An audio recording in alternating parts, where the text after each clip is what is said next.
Good morning. This is it. This is the last show of my third season doing Political Paula, and what a season it has been. We have done several viewer inspired shows, but a lot of the season was very personal this time.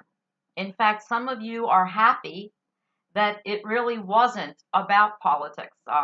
My name is recognized as Political Paula, but this season was less about the politics and more about personal stuff, things that all of you can relate to.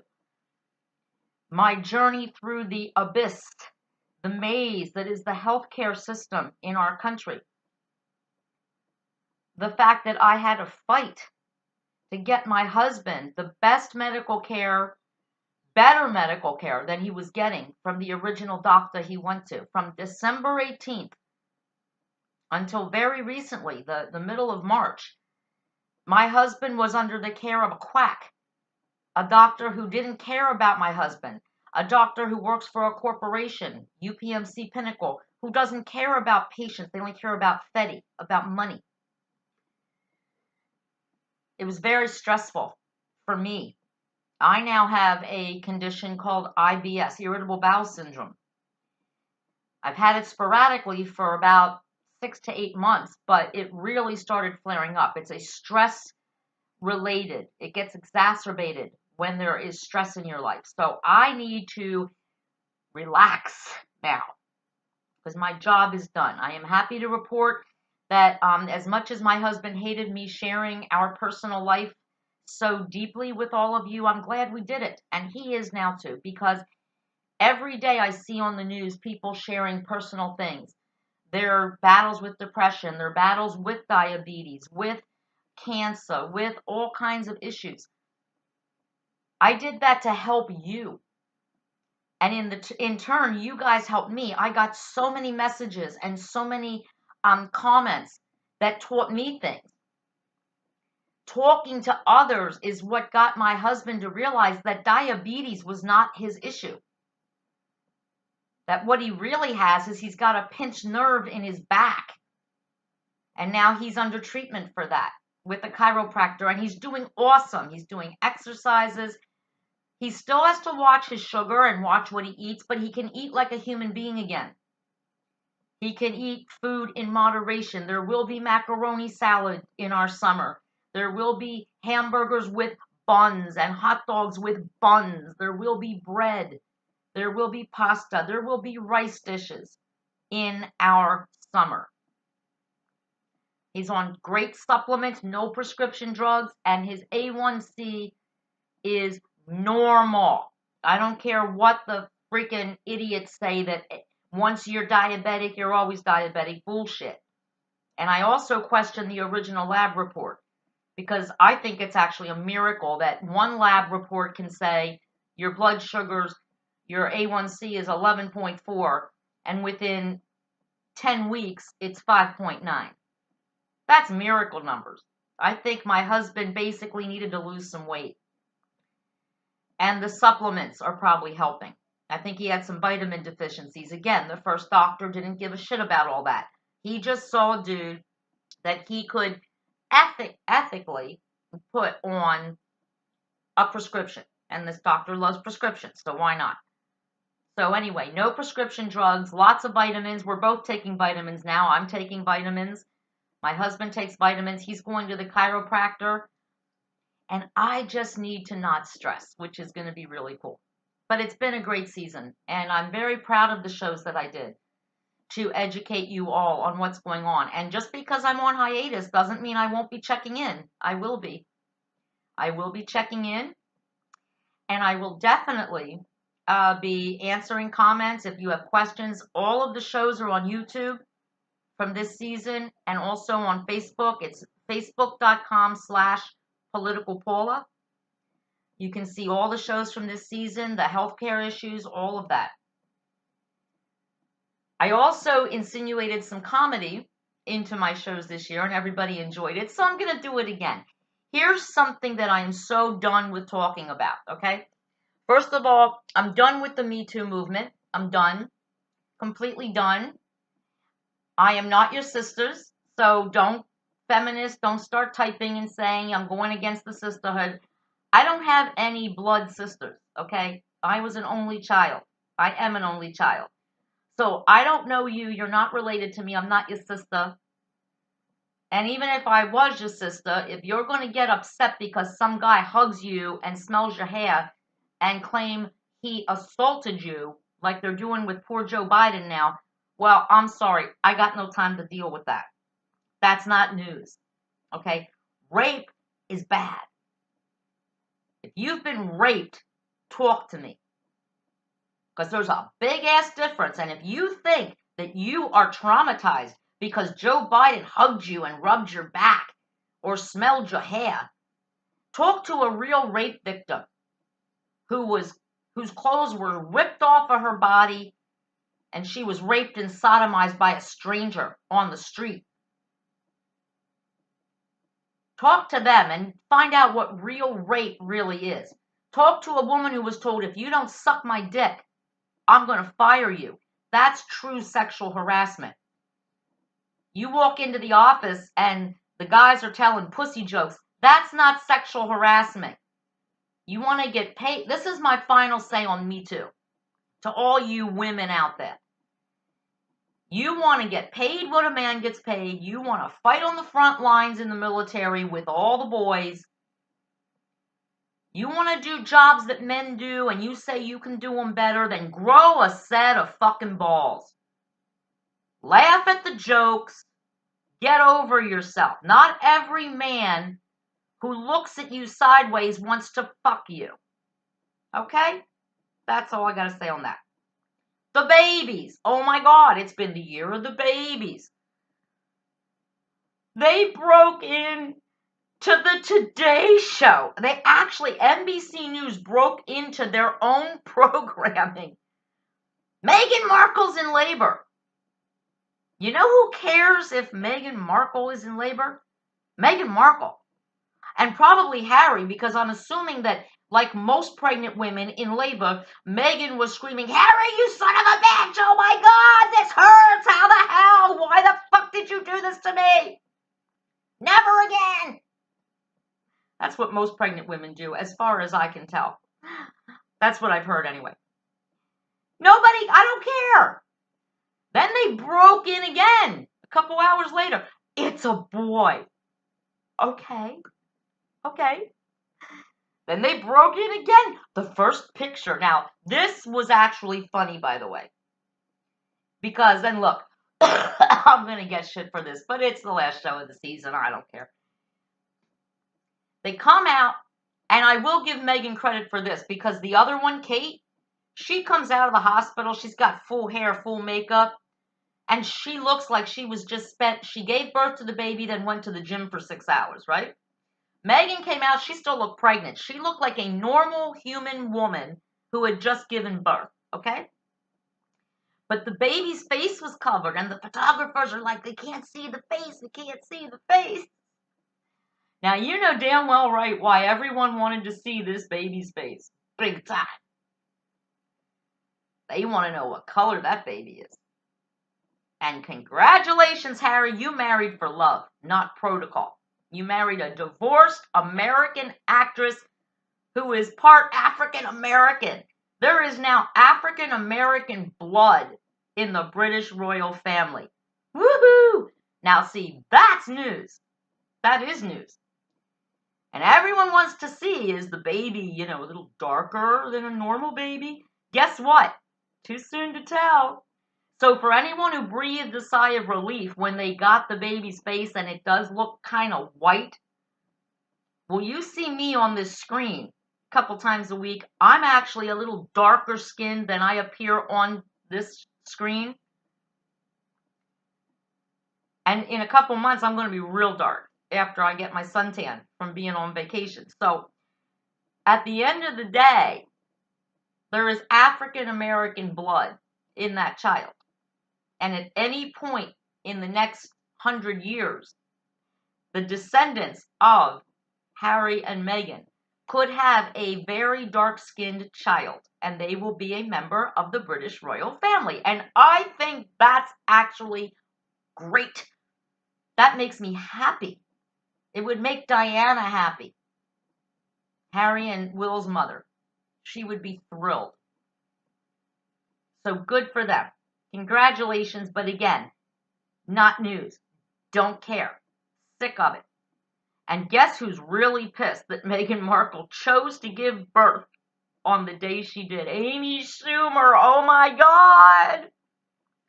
There was not one American woman more pregnant than Amy Schumer.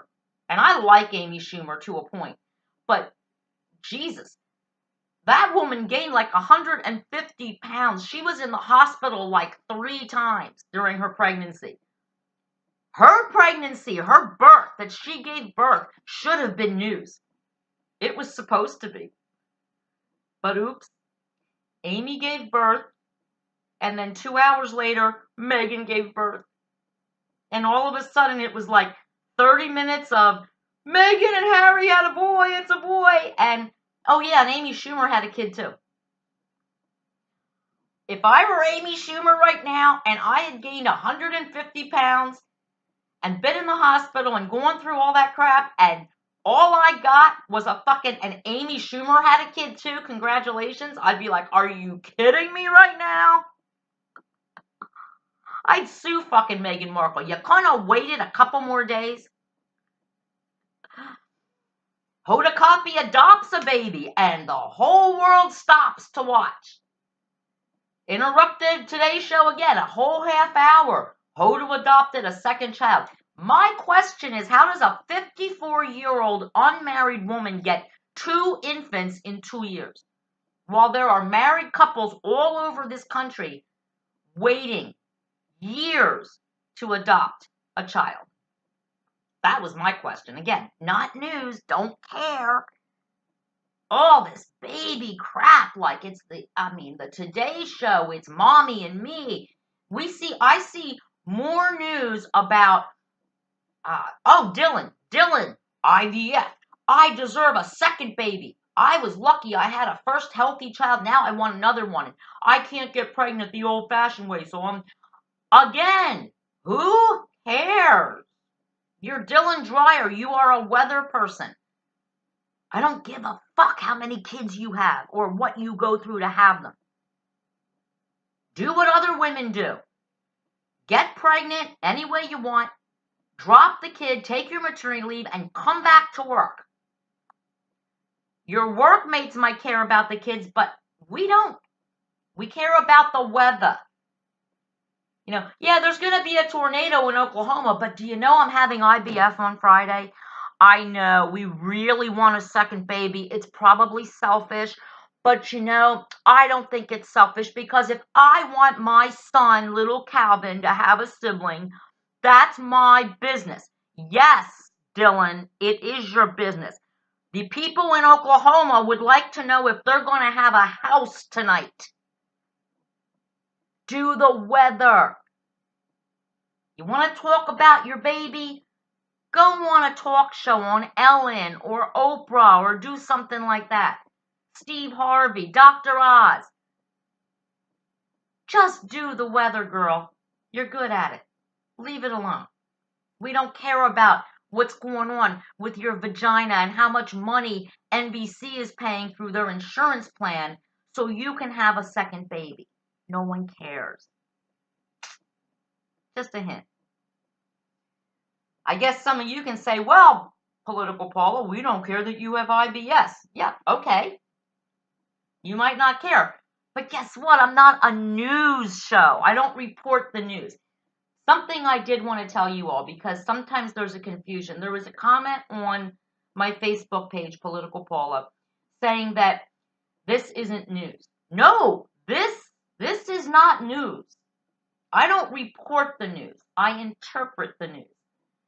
I get a lot of my shows, some of the healthcare shows I did, I got from watching the news, from my personal experiences. But I'm not reporting the news to you. I always start my news shows about the news saying, did you hear about the blah, blah, blah? So see, this is my show. I don't advertise that I'm going to report the weather to you and then talk about my infertility issues. So this is my show, and it can be anything I want. It's a potpourri. You never know. It's a box of chocolates. You tune into Political Paula, you never know what you're going to get. Sometimes even the titles of the show, you think you know what it's about. You watch, you're like, oh shit, didn't know she was going there. That's the fun of this show. This show is fun. But for those of you who say you don't work, well, this show is work. This doesn't just happen. I think about the show before I do it. I write down a few notes. I don't read. I come to you and I just start talking. I do not have notes. One of these days, what I'll do next season maybe is just have somebody hold, if my husband's here, I'll have him hold the computer and span. No notes, no cue cards, no teleprompter. This is just me talking to you about things that I see that concern me or affect me in some way. And I think maybe there's people out there who might also want to hear my opinion about it, give me a different perspective, or send me great messages, like what happened during the stuff with my husband's medical billings issues and all the stuff we went through this winter. So yeah, this is my show. I get to do whatever the fuck I want. And as viewers, you get to turn it the fuck off. And yes, I can turn Dylan Dreyer off. In fact, I've started doing it. I only watch the first half hour of the Today Show because I'm sick of the mommy and me crap. You know, when I was a little girl, I watched Romper Room. I didn't know that at 54 years old, it would be on from 7 to 11 o'clock in the morning and be considered news, a news program. Wow. Miss Marcia from Romper Room would be so proud. So anyway, I'm going to miss you guys, but like I said before, it's been an extremely stressful winter. Facebook has been down several times. Xfinity, the cable, the internet, Xfinity here in Lancaster, for some reason has had its issues. I don't care anymore. I've learned to deal. And the way I've learned to deal is with my passion. It's always been my passion. I am a bibliophile. Now, please, do not start saying Political Paula just admitted she's a pedophile. No, no, no. I said bibliophile. It means that I am obsessed with books. Not books that are on a screen, not books that are, lazy people. They push a button, they can read a book. A book. Pages. I love the way a book smells. And what I have found now is I have the most amazing books that I plan on reading. I've got about 30 books I recently purchased. There is this awesome bookstore in Lancaster, Pennsylvania. It's called Sirius, which is actually the star that is the dog Star Books. It's right near my house. I can walk. And the cable was going a little weird yesterday with Xfinity the other day, and I walked down there, and I swear to God, I was ready to spend the night. It is floor to ceiling, the most amazingly, beautifully bound classics, antique books, true crime, mysteries. I bought all these awesome books about topics that I was interested in, but didn't want to go online and buy the books from Barnes & Noble. I mean, I don't buy ebooks. I always buy real books. But they're so expensive, $28 for a hardback. And so I walk into this store, $8 for a hardback, a beautiful hardback about the Rosenbergs, which I knew about the Rosenbergs. They're the anarchists that J. Edgar Hoover had executed for spying. They thought they were Russian spies. But I never knew the real story. Well, there was a book there, right in the bookstore. I would have never paid $25 or $30 for it, but I paid $8. I'm like, what can I lose? Loves it. I love it. I bought some true crime books. I've got some amazing books. I'm really into Jack the Ripper right now. And in the days of Jack the Ripper, I love the 19th century in the 1800s, those kind of mysteries in England. I love reading those. And that there was a rumor that Jack the Ripper was a member of the royal family. Oh, how cool. Here, I walk in. I had just finished one book on the Ripper. Walk in, boom. The Ripper and the Royals. $5. I'm like, oh my God, it's this thing. Are you kidding me? So this is going to be the summer of the books. And if I say one thing to any of you, do you remember how summers used to be spent laying on a beach or laying by the pool when you had school off and you could read whatever you wanted and you couldn't wait to start those summer books? And you actually opened one of these and you sat on your beach chair and you put baby oil and iodine all over and baked in the sun all day and got the skin cancer and the sun poisoning and you read your books. Please do that. Please keep these kind of books alive. This is what reading is about. It's about books, actual books. Trees need to die to make books. Come on, we have too many trees anyway. They cause power outages. No bueno. Read books, real books. Buy your children real books. Start them a library. Let them see how beautiful it feels, how wonderful it feels to walk into a room and see a shelf and have all the books there and know that they've read those books. You can't get that on an electronic device, on a Kindle or a Nook. Please. Read the real thing this summer. That's your homework. I will be back and forth. I will be checking in. I am going to try very hard when I'm on my first half. I'm taking a half a hiatus until the third week. I think it's July 21st. And then that week I'll be doing some new shows. I'm coming actually back here for a wedding. So excited for that.